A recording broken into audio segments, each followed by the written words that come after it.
ఒక దళిత నాయకుడినే ముఖ్యమంత్రి చేస్తామని చెప్పి కేసీఆర్ ప్రకటించాడు. కేసీఆర్ గారు దళిత ముఖ్యమంత్రిని చేస్తామని తెలంగాణ ఉద్యమ సందర్భంలో చెప్పారు. సో నేను మిమ్మల్ని అడిగేది ఏంటంటే నాకు బీఆర్ఎస్ పార్టీకి సంబంధం లేదు. సో మీరు నన్ను బీఆర్ఎస్ పార్టీకి సంబంధించిన ప్రశ్నలు అడిగితే నేను చెప్పేటటువంటి పరిస్థితి లేదు. జూబ్లీహిల్స్ ఉప ఎన్నికతో మేము పెద్దగా మాకు ఇంట్రెస్ట్ లేదండి. అది చిన్న ఎన్నిక.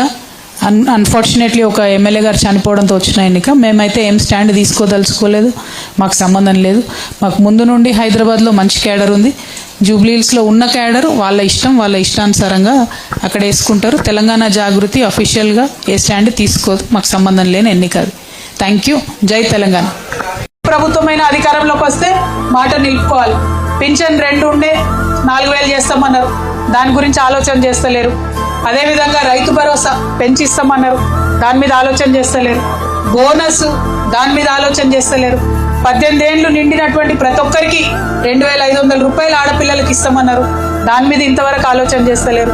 తెలంగాణ ఉద్యమకారులకు డబ్బులు ఇస్తామన్నారు, దాని మీద ఆలోచన చేస్తారు.